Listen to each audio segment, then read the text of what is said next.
What a wonderful day! Hi kids, here's my quick non-spoiler review of Kingdom of the Planet of the Apes, which I've just come back from seeing. As you can tell, I quite like the Apes movies. No Tim Burton in there. Anyway, let me put this down. So, Kingdom of the Planet of the Apes, the fourth in the new reboot of Planet of the Apes since Rise of the Planet of the Apes many moons ago. This one has got a new director and a new writer, but the original writers of the first trilogy, Rise, Dawn and War, Rick Jaffa and Amanda Silver, are producers and executive producers on this new one, so there's a lot of continuity there.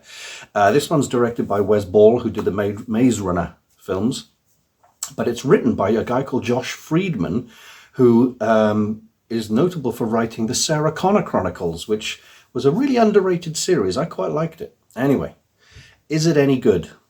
Oh yeah, it's very good. Probably preaching to the converted here, because unless it was absolute dog poo, I'm probably going to say I like it anyway. It's just over 2 hours long.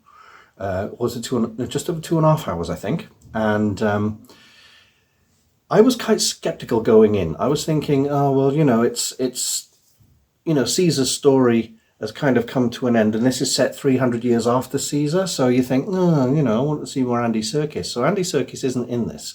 I think he helped out possibly with consulting with some of the actors who played the apes, And his character, Caesar, though, is not forgotten. Gone but not forgotten. This film tells mostly about his legacy, but it tells it through the eyes of a new ape called Noah, a young ape who lives with his very peaceful clan called the Eagle Clan, who train eagles to land on their hands, as you've seen in the trailer. So that's not a spoiler.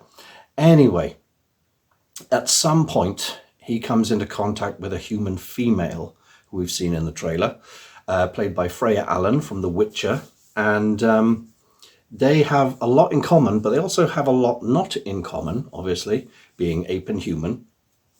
And they go off on an adventure kind of together. They pick people up, people come, people go, etc. But they end up in the kingdom of Proximus Caesar, who's our new bad guy. And he's a very intelligent and manipulative ape. He reminds me, and his entire setup reminds me of Negan from The Walking Dead when he owned all that. Or maybe even the governor, if you remember the David Morrissey character who, so was in control of everyone, sort of ruling with an iron fist.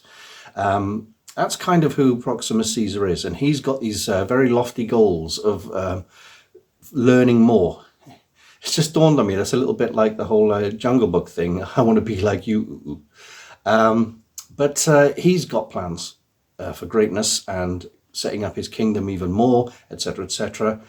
He does not like many other clans, but he will do his best to absorb the clans into his kingdom, and those who don't comply will get wiped out.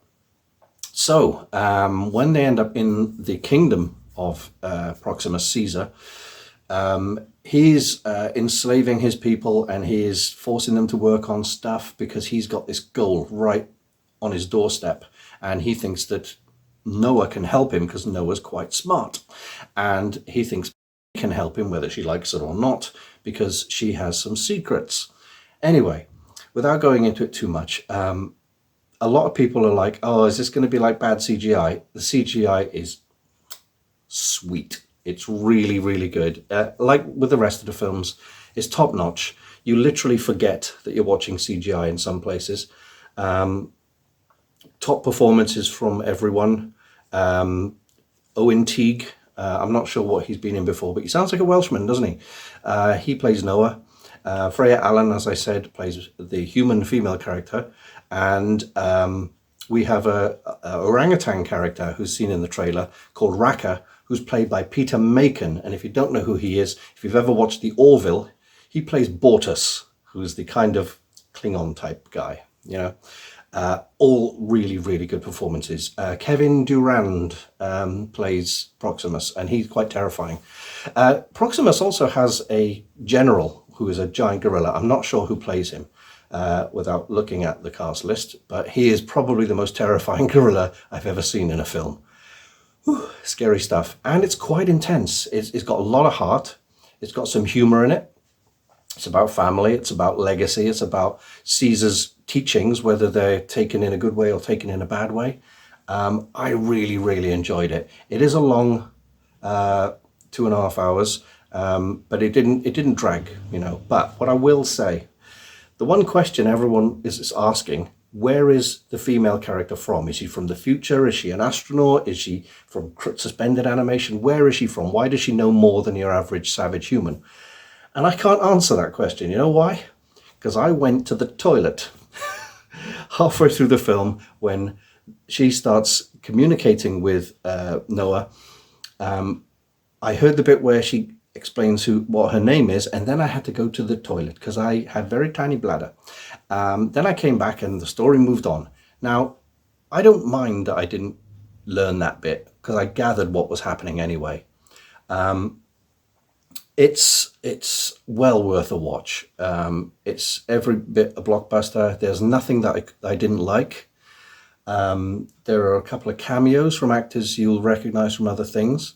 There are a couple of tiny little nods to the original 1968 Planet of the Apes, even in just like things you see on screen or sound effects. There's a couple of things you go, oh, I remember that.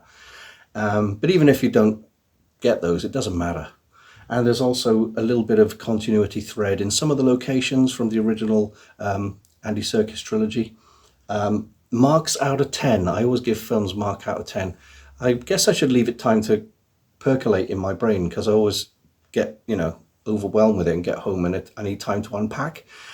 But I'm boiling hot. It's a wonderful day, as they said. But let's give it a mark out of 10. Bear in mind, the only film I've ever given 9.5 out of 10 is Avengers, the first Avengers film, which I ended up seeing 7 times in the cinema. This film is easily an 8.5. I don't think it's as good as, what's the third one? Rise, Dawn, and War. War of the Planet of the Apes is not most people's favourite film. They like the second one, Dawn of the Planet of the Apes. But I prefer War. And I don't think it's as brilliant as War. But then again, if you're one of the people who thinks War is not very good, you're going to love this one because it's much, much better. But much, much better in your eyes, not mine. I think it's on a level with it. I think it's really, really good.